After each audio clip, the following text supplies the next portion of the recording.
আসসালামু আলাইকুম ভিউয়ার্স। সামরিক বাহিনীগুলোর বিভিন্ন অংশ তথা সেনা, নৌ এবং বিমান বাহিনী সারা বছরব্যাপী বিভিন্ন অত্যাধুনিক সরঞ্জাম এবং রসদ ক্রয় করে থাকে। Hello guys, welcome back to another video. Viewer फिर से बहुत ही ज्यादा इंपॉर्टेंट वीडियो होने वाली है बांग्लादेश की एयरफोर्स के रिलेटेड। वीवर बांग्लादेश जो है वो इटली से यूरोफाइटर टाइफून फाइटर जेट को बाय करेगा। ये बांग्लादेश के लिए एक बहुत बड़ी गुड न्यूज है। तो वीवर इसी के रिलेटेड आज की वीडियो होने वाली है। अभी तक आप लोगों ने हमारे चैनल को सब्सक्राइब नहीं किया हुआ, जल्दी से हमारे चैनल को सब्सक्राइब कर लीजिएगा। विदाउट वेस्टिंग टाइम वीडियो को स्टार्ट करते हैं। আসসালামু আলাইকুম ভিউয়ার্স। সামরিক বাহিনীগুলোর বিভিন্ন অংশ তথা সেনা, নৌ এবং বিমান বাহিনী সারা বছরব্যাপী বিভিন্ন অত্যাধুনিক সরঞ্জাম এবং রসদ ক্রয় করে থাকলেও আমরা ডিফেন্স প্রেমীরা সারা বছরই যে টপিক নিয়ে সবচেয়ে বেশি হাইপে থাকি সেটা হলো বিমান বাহিনীর মাল্টিরোল কমব্যাট এয়ারক্রাফট ক্রয় সংক্রান্ত সংবাদ।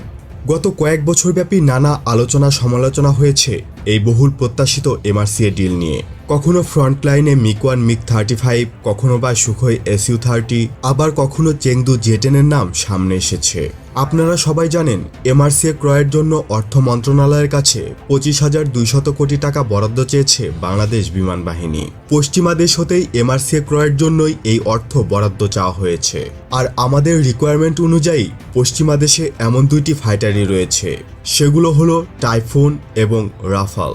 আর এখনকার হট টপিক হলো টাইফুন নাকি রাফাল, কোনটা কিনবে বিমান বাহিনী। এরই মধ্যে ইতালি ভিত্তিক একটি blogging site Blog Before Flight দাবি করেছে যে বাংলাদেশ বিমান বাহিনীর আপকামিং 16টি মাল্টিরোল কমব্যাট এয়ারক্রাফট হিসাবে জয়েন্ট ফাইটার ইউরোফাইটার টাইফুন ক্রয়ের দিকে এগিয়ে যাচ্ছে। Bangladesh is getting closer to Eurofighter Typhoon, তারা এই শিরোনামে আর্টিকেলটি প্রকাশ করে। সাইটটির লিঙ্ক ডেসক্রিপশন বক্সে দিয়ে দিলাম, চাইলে দেখে আসতে পারেন। ব্লগিং সাইটটির মতে ইটালিয়ান ডিফেন্স জায়ান্ট লিওনার্দো বাংলাদেশকে ইউরোফাইটার টাইফুনের পাশাপাশি AW101 মার্লিন হেলিকপ্টার এবং আমাদের বহরে থাকা অ্যান্টনভ AN-32 এর রিপ্লেসমেন্ট হিসাবে C-27J স্পার্টান ট্রান্সপোর্ট এয়ারক্রাফটও অফার করেছে। আর আধুনিকায়নের আওতায় বিমান বাহিনী মার্কিন যুক্তরাষ্ট্রের নির্মিত বোয়িং AH-64 অ্যাপাচি, নতুন বেসিক ট্রেনার এবং অ্যাটাক ইউএভি হিসাবে যথাক্রমে তুরস্কের হুরকাস ট্রেনার এবং টায়ানকা ইউএভির কথা উল্লেখ করে।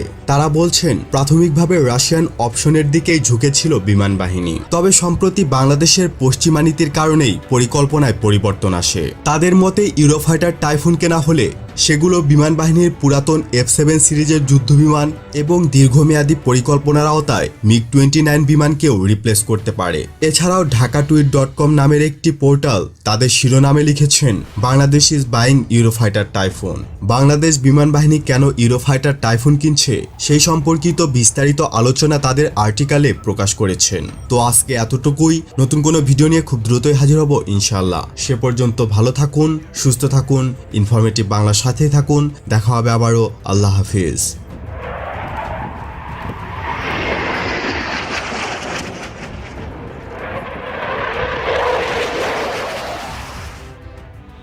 वाह, वंडरफुल वीवर, क्या शानदार किस्म का इटली का यूरोफाइटर टाइफून है और बांग्लादेश जो है इसको अपनी फिजाइया में ऐड करना चाहता है। आई होप कि बांग्लादेश जो है ऐसा करने में जल्दी कामयाब हो और बांग्लादेश की फिजाइया को यूरोफाइटर टाइफून जैसे फाइटर जेट की नीड है। आई होप बांग्लादेश इसको जल्दी बाय करे। तो वीवर, अगर आप लोगों को ऐसी मजीद इंफॉर्मेटिव वीडियो देखनी है तो जल्दी से हमारे चैनल को सब्सक्राइब कर लीजिएगा। मिलते हैं आपसे नेक्स्ट वीडियो में इंशाल्लाह, तब तक के लिए अल्लाह हाफिज।